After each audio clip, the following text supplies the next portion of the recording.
Victoria, and I want to explore the path to passion with you all today, specifically how to find and pursue those passions.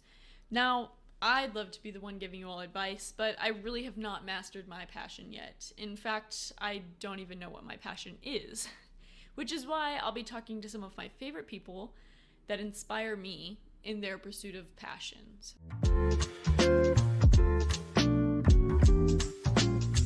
So first with us today, we have Jennifer Stewart, a mother of 7 who's going back to college to pursue a degree in education after a 15-year hiatus. That is incredible. So thanks so much for coming in today, Jennifer. We have coffee here, cream and sugar, so go ahead and personalize it however you like. So as a college student myself, I find that keeping up with school and continuing my education is really hard to do. I mean, it's hard to stay on track for even me, and I've been there for a while, you know. So it's just so inspiring to me that you're back in college after all the time. Is it correct that you're pursuing your master's in education now? Yes, I'm getting my master's in elementary education, K through 8, and endorsement for special education for elementary ed students. Awesome. Okay. So what inspired you to go back to school? My kids are all old enough to be in school themselves, and I really enjoyed being a part of their school activities. And I got a job as a para-educator at my children's school, and I love it. It's the best job in the world, and I really would like to pursue a career in teaching after being in the school setting. So how do you push through some of those setbacks and continue on? Setting deadlines helps. Making sure I have a deadline that is a no ifs, ands, or buts. This is the deadline. And even if it's a different deadline than what the school has, if I set it for myself, then I realize that I can do other things as soon as I meet that deadline. So knowing I'm going to do something fun when it's done, and then asking for help. I sometimes just think I'm going to plug away at it and not ask for help, but when I do ask for help, it seems like my family all comes together and helps me work as a team and helps it get done. Nice. Yeah, a little weight off your back, you know? Yeah. Or just letting them know that I need help, or you'll have to reach out for help from someone because I'm not available. Yeah. Setting aside that time, yeah, definitely. Definitely. So is there any advice that you have for others that are pursuing their degree in getting their college education? I think right now the possibility of getting a degree is much easier than when I was younger or in my 20s, because you can do it online at your own pace and your own time. In some cases, it requires more commitment of time because you have to come up with the material all on your own, and so that's there. But I think that anybody could go nowadays if you are able to set aside the time and make the commitment and stick to that commitment. Yeah, definitely more accessible with the online feature. Yeah, I think it's much better for rural communities and working adults. Yeah. Okay. Well, that was great. Thank you so much for your time and your valuable story. And I know it's difficult to reassess and come back to your goals later on. So it's inspiring to know that it's absolutely possible. So yes. Thank you so much for coming in today, Jennifer. This was great. Thank you for having me. Next up, we have Katie Stanfield, a hairdresser that has never really doubted her goals. In the time that I've known her, she's never faltered in her love of doing hair. Her passion for her work evokes desire in me to find my own passions, and there's been no progress there. So I want to know if there's some kind of secret. Hey, Katie, come on in. Hello. Hi, thanks for coming in. Of so great to see you. It's good to see you. Oh, look at your happy little cup. Thanks. Yeah, there's coffee and everything there, so Great. Go ahead and help yourself. Sugar. I'm gonna get some cream. Yeah. So you work at a salon called Studio 5 right now, is that right? Mm-hmm. Nice. And do you like it there? I love it there. There's so much support from the girls around me, and I just never even knew that I could love a job so much. Yeah, that's so exciting. How did you know that doing hair was your passion? Well, I actually am very lucky. I feel like a lot of people my age are going through the struggle of figuring out like what are they going to do with their lives, what are they passionate about, and I really have always known since I was a kid.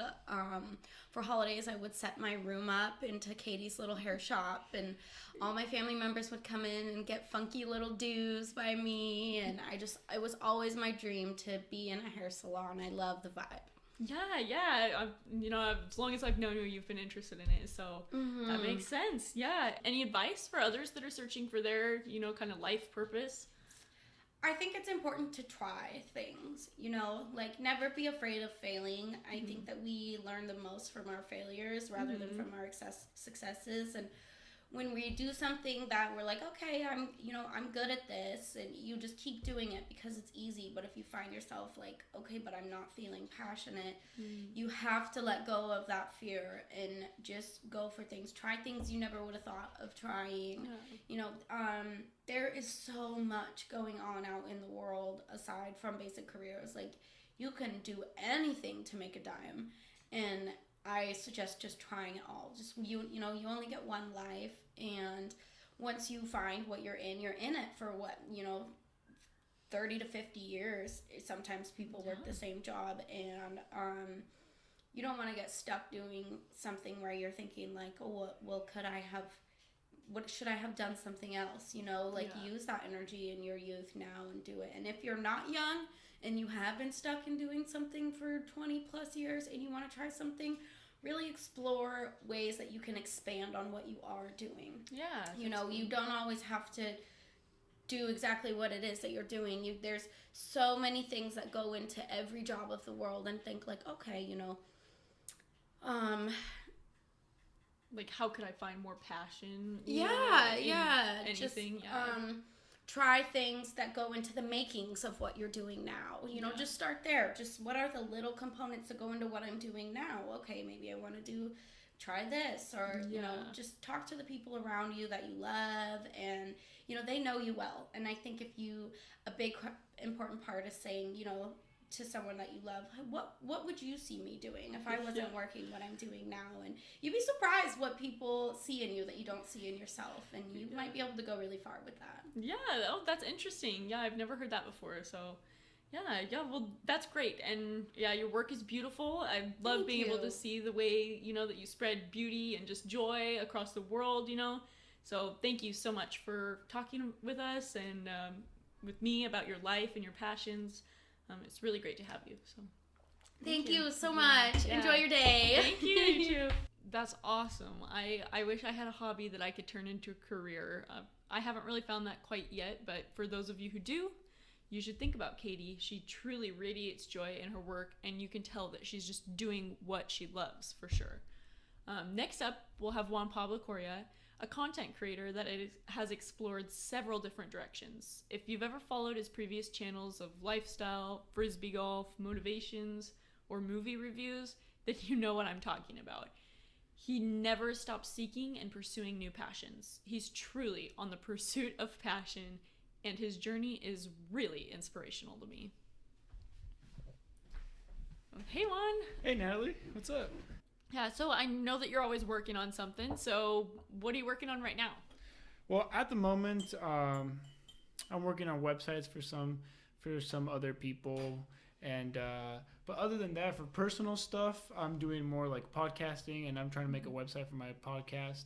And in my podcast, kind of just talk whatever. So like, if I have an idea here or an idea there, I just kind of go on the mic and talk about it. And I really wanted that flexibility, because before I was doing movie reviews on my podcast, but now I feel like if I have that flexibility, then I can make more consistent content, even though at the moment you always have something to talk about. Yeah, because right now at the moment I've been kind of slacking a little bit because I've been so busy at work and stuff.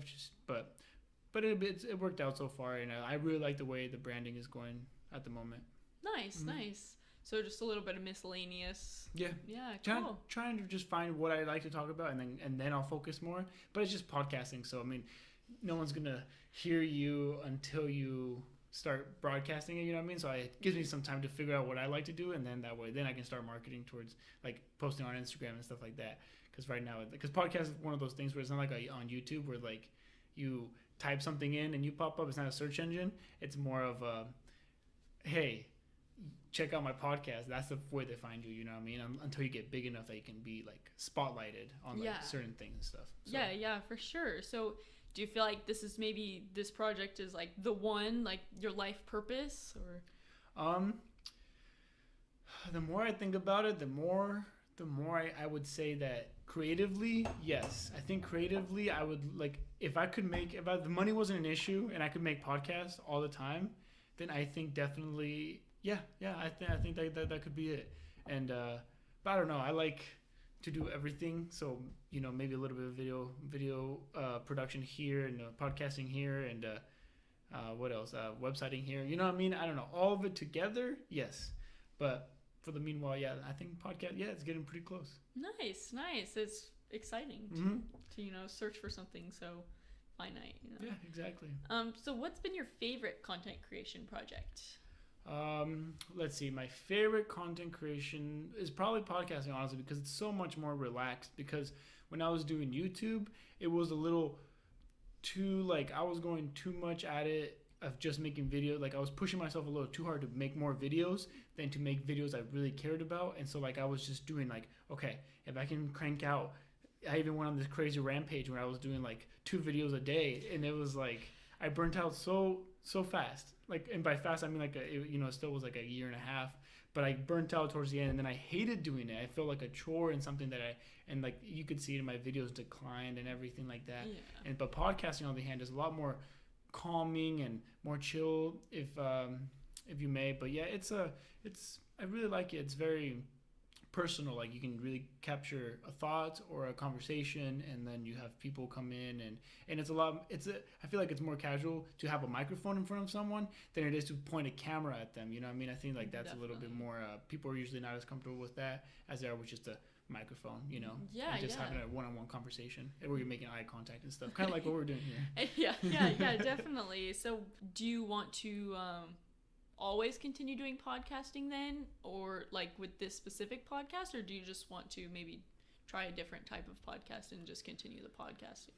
Well, see, the reason, because I was thinking about this the whole time. I was like, okay, if I ever want to change something up or anything like that, I really want to be able to. And so that's why I made the branding so loose, because before it was Chaos Films, where Tomas and I, my buddy, we reviewed and did all these movie stuff. But that's very tight, very niche, you know what I mean? And so what I did is I rebranded just Chaos Podcast. That way I can talk about whatever, and I let people know. I'm like, okay, this is the new direction, because I want to be able to, I want it to be able to evolve with me. The artwork is a little bit more, liberating, and while it may not be so good where like people know exactly what the podcast is about, as soon as they listen, it's going to be a lot more of me, like a lot more personality and less about the specific topic, until I do figure out one thing that I really like to podcast about, and then maybe I'll change it again. It's at the end of the day, it is, you own the podcast, so it is yours, and so you can do whatever. Yeah, so you feel like that's a product you can totally continue. Yeah, no, definitely. I made it with that in mind. What advice do you have for someone trying to find and pursue their passions? Okay, the thing I have is never do it for money, because if you as soon as you do it for something like that, then it's very hard to stay motivated. You really have to do it because it's either about something that you really care about, like if your hobby is like music, or your hobby is like sports or something like that, you really just want to do it to stay motivated. You want to do it about something you really love, that way you can stay motivated. Whereas if you do it for these things that aren't necessarily obtainable, it makes it a lot harder to stay on track and to really want to do it more, because sometimes there's days when you just really don't want to do anything, and they happen more often than not. You'll just be busy or something, and that motivation is what's going to keep you going. Is to be like, well, I really love this, so I would be doing it for free, and so that you just have to love what you do. And I know that's kind of cliche and stuff, but really that's what it is. That's the bread and butter of being a creator. Yeah. You just gotta really like to do what you talk about or what you do. Yeah, no, that makes sense. So yeah, well, thank you so much. Okay. And it was great to have you on. Yeah, appreciate it. Thank you. Yeah. All right, bye. Bye. So there you guys have it. 3 people with totally different journeys and different passions and different points along their life purpose, their path. And I know I'm just at the beginning, but knowing how different the journey is for everyone is definitely reassuring. We all move at our own pace, and I hope it helped you guys all to get an idea of how vastly different the journey can be for everyone. It definitely takes time and effort, but giving your life purpose it's definitely worth it. Those 3 people are the most inspiring people I know, so please take it from them. Thanks for listening today, and I hope that you all got one step closer to your pursuit of passion. Have a lovely day.